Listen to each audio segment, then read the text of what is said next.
It has been said that if you wish to see far ahead in time, you must first look far back to find lessons from the past.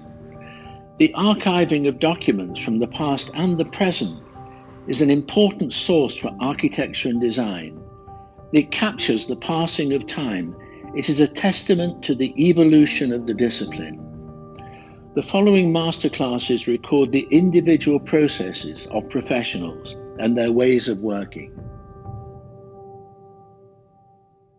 I was supposed to talk about the importance of archives as a resource for safeguarding materials for future generations, the provision of research resources to facilitate inquiry and dissemination, and ongoing internal work within archives to revise and improve systems to meet new expectations and changing approaches to archival best practice.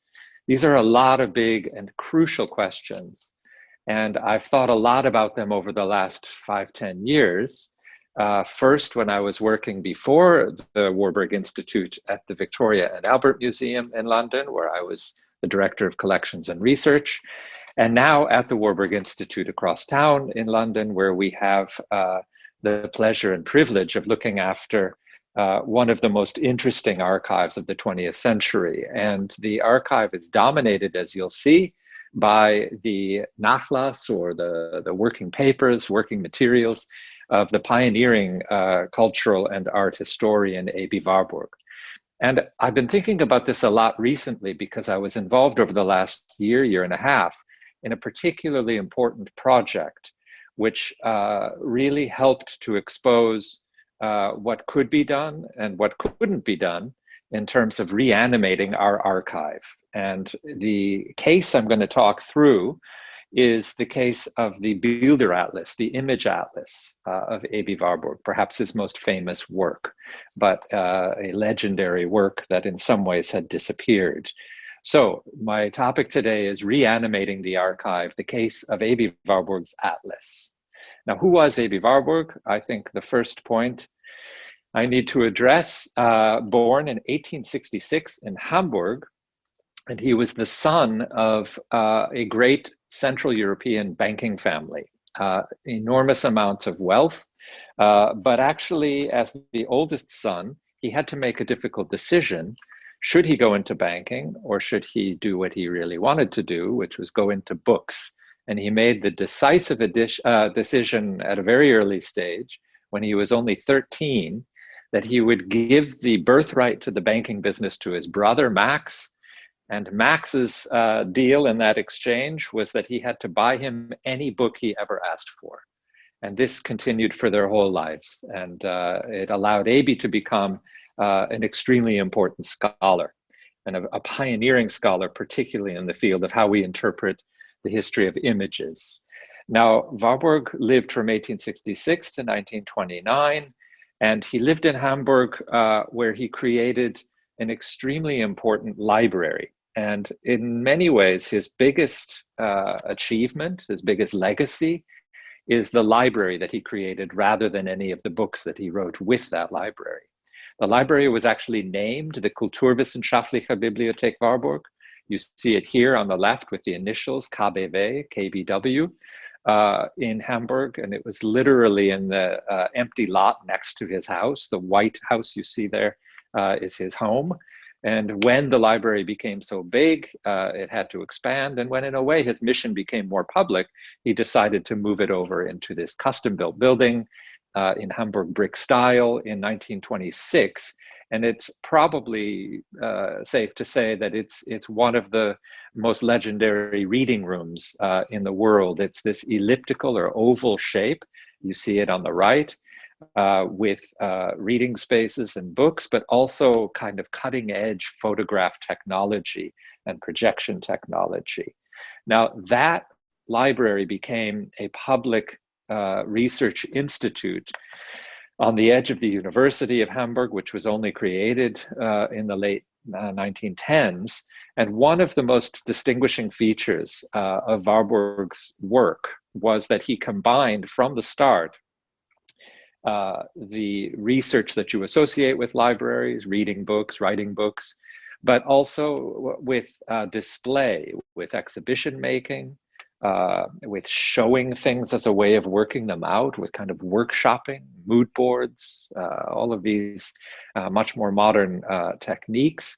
And then the final thing he combined in this space was public outreach.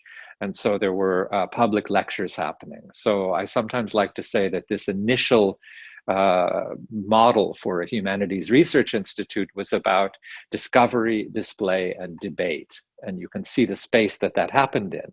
Well, Warburg was also very famous for two particularly influential and enduring works. The first you see here was the lecture that he wrote on the so-called serpent ritual of the Hopi Indians.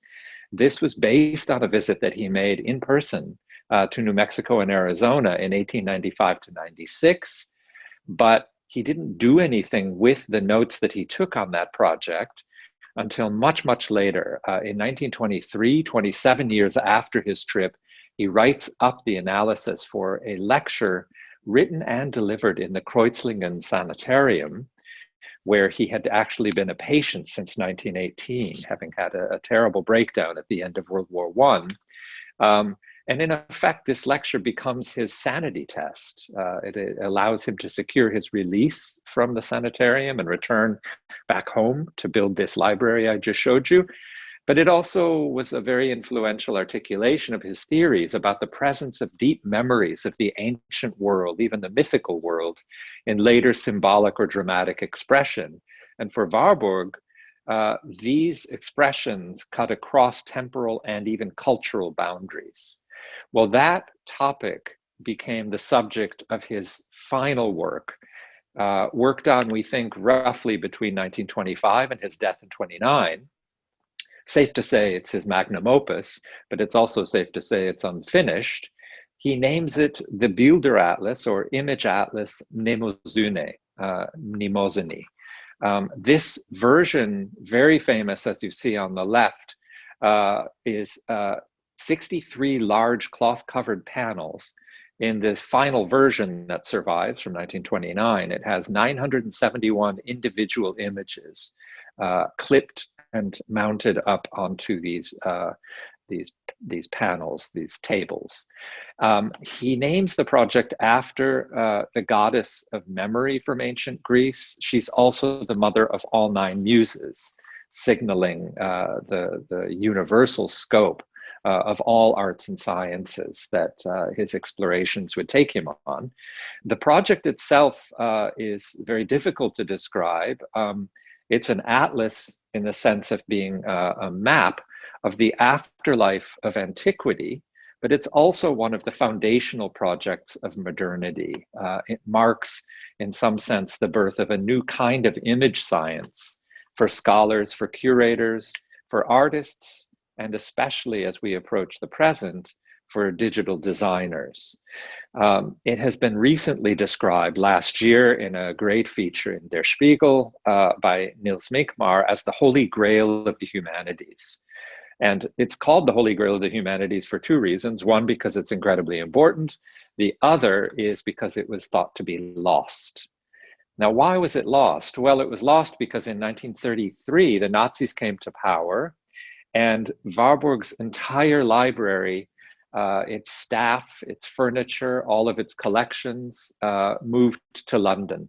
They were exiled in the very early years of the Nazi regime, and fortunately ended up safe and sound in London. Took several different ventures before it settled in the building you see here, which is the building I'm sitting in, which is the current home of the Warburg Institute, built by the architect Charles Holden and opened in 1958, right in the heart of Bloomsbury, as the last building in the central master plan of the Central University of London Bloomsbury campus. So it ends up there, everything gets moved, and the Institute is now home to the core of Warburg's library and archive, built on for many years, getting close to 100 years of extension and development. You see here our very modest current archive reading room, and it's got a very interesting and memorable feature, which is the whole back wall is covered with Warburg's so-called Zettelkisten, or file index card files. And you can see them in more detail here. He had about 100 of these boxes covered in different decorative patterns and all covering different subjects. The one that you see here on the left is a very important one, given that he's in many ways the founder of the field of iconology, or the meaning of images. And this is his box for iconology, Kunst, for iconology and art. And on the right, you see a different box, but just to show you the kind of extraordinary note-taking he kept. The archive also is home to a very wide range of materials that testify to Warburg's life. On the upper left, you see his very detailed letter book, an enormous number of letters to all kinds of people. And unusually, and maybe it was the influence of his banking family, he kept extremely good records of outgoing as well as incoming letters. And so we have a full record of his correspondence. On the lower left, you see his working papers. You see the fact that he endlessly revised his manuscripts. And on the right, you see a box of his diaries, his personal diaries, including lots of photographic material. But also in the library and in the archive, you have the record of the work that led to that Bilderatlas. This is the photograph of the penultimate version of the Bilderatlas. You can see it's panel 2, which has, it can just about make it out in the upper right corner, the figure of Atlas himself holding the world, the so-called Farnese Atlas. And this is, in many ways, what the Bilderatlas became. So everybody since then has been working from these black and white photographs, very well taken, very well preserved, but just black and white photographs of the original materials as they were put up on the board in his library in Hamburg in 1929. Well, that is a series that we have in full. In fact, we have 3 different versions photographed from 1928 to 29, and you can see what they look like as an ensemble here. Again, this version, 1929, is 63 different panels. Well, that has become the subject of extensive study as this project took on more importance in the course of the 20th century. And what it ended up issuing in was what Warburg always wanted, which was a book. He expected these panels to be turned into a comprehensive, oversized book with both the images, as you see them here, and a verbal commentary. The verbal commentary never happened. The image series was never fixed or finished. And so what we have here is the complete works of Aby Warburg from 2000. The great Martin Warnke from Hamburg did this fantastic edition with Claudia Brink. And you can see the panel image on the right and the identification of the individual pieces on the left. And that has become the pattern. Well, that changed really over the course of the last 20 years or so, maybe even 30 years now. In the early 90s, there started to be a great desire to see all of the panels again in physical form, even in a single space. And so there have been a series of exhibition projects leading up to this one in Karlsruhe in ZKM in 2016, where the entire Bilderatlas was reconstructed using reproductions of the reproductions, if you will, black and white photos of the black and white photos, and put up on these boards, suspended in space. And the most interesting feature, in a way for our purposes now, the most important feature of that exhibition was that they experimented, the curators, and it was a Hamburg-based curator named Roberto Ort and a ZKM professor named Axel Heil. They worked together, Ort and Heil, on actually reconstructing what the original Bilderatlas panels would have looked like with original working material. So as it happens, and you can see the example of one of the panels that they reconstructed on the right, the Warburg Institute in London here still holds almost all of Warburg's original working materials for the panels. And so you can see what it looks like when you find in our extensive photographic archive the original materials among the now 450,000 images in our 151 file cabinets and recreate these panels. And it's quite a different effect. That then led in 2018 to an agreement with Orton Heil, but also with an external museum, which was the Haus der Kulturen der Welt, HKW in Berlin, that we would actually reconstruct together and display as a single room full of the Atlas panels, all of the original materials. And as you can see, back in September of last year, for 2 months, truncated unfortunately by the COVID, by the coronavirus pandemic, we were able to display the full reconstructed Bilderatlas in all of its glory. So it was an extraordinary moment the first time I and any other visitor walked in and saw this legendary, long thought to be lost project known only from these small black and white images brought back to life, living and breathing. There was a kind of life force in them when seen all in one space in this one big room, which was a great triumph. At the same time, we took the opportunity to make a new edition of the book, of the Bilderatlas, and it was a high quality, high res, and as you can see from our friend Nicola von Felsen, who's the publisher of Hatchikants, the art publisher, you can see on the left the size of the book, massive oversized book, in color for the first time, at proper resolution for the first time, and in English, important for me here in London to take Warburg's materials and bring them to an English-speaking audience. So all done for the first time last year, published just in time for the original opening date of the exhibition in last April, and then released fully when the exhibition finally opened in September. And as you can see on the right, we were very proud that it was selected as Apollo Magazine's Book of the Year for last year. A fantastic life of this, afterlife, I suppose, of this reconstruction process. Well, one of the most interesting parts about it for us is it exposed for us the fact that we had been holding all of these materials and not really giving access to them for various reasons. So the first step was to find the material. The second step was to display it. The third step, I think, is probably the one that we've only really begun, which is to show it in digital form. And of course, digital technology is now playing a crucial role in making archival materials available. And for an institution like the Warburg Institute, we're still very much stuck in the analog age.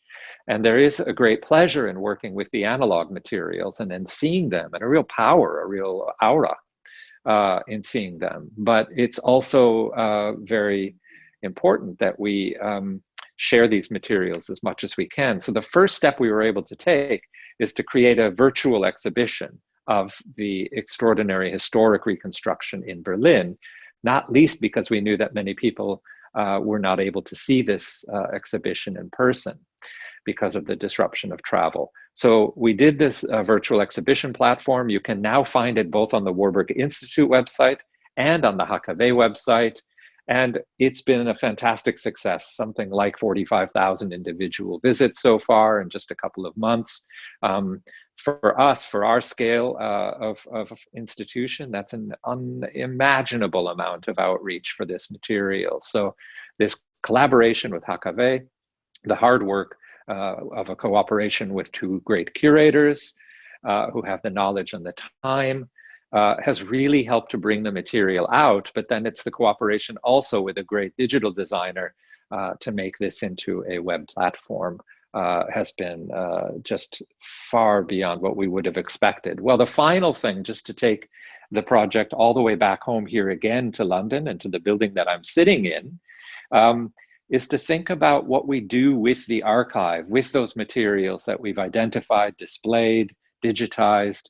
Well, we're in a really interesting new phase here. And just before the coronavirus set in, we had found approval for a complete renovation and extension of this great Holden building. And we have a project called the Warburg Renaissance that is underway. We've just about finished raising the money for the £14.5 million budget. And the plan is currently to be finished with this project in 2023, 2024. The middle of the building was never finished, and there's an empty courtyard. And the idea, in part, is to put a structure into that courtyard. You see an early model of it here, and it will double the size for our physical gatherings in the lecture room, where we have that invocation of the elliptical shape of the Hamburg Reading Room that Warburg designed. But equally important, it will create the first new home, special proper storage facility, proper consultation facility, and proper exhibition facility for the archive and special collections. And that will be underneath this great floating lecture room. And then the final aspect, which is the last bullet point, you can see the ground floor public hub is to open the building and its materials to the public for the first time, with the whole ground floor fully accessible to the public, and including a new gallery and a new digital lab. And this is my final image, just to show you an early sketch, really, of what that will enable. First, to have some food for people to be brought together in the cafe area, always important, but also then the exhibition space beyond that, with our first ever set of vitrines, first display space, for us to show again what Warburg wanted when he built that pioneering library back in Hamburg in the 1920s, which is display as part of discovery and debate. And finally, the last D, the fourth D that he didn't imagine yet because it didn't exist, was the digital.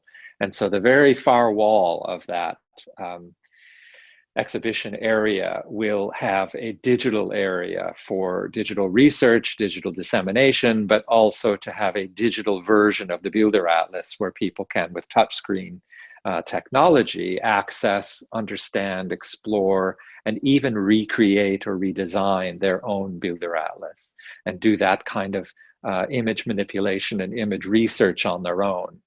Our hope is, and this is again something that requires partnership, our hope is that it will reinvigorate the very research questions that Warburg's archival materials document.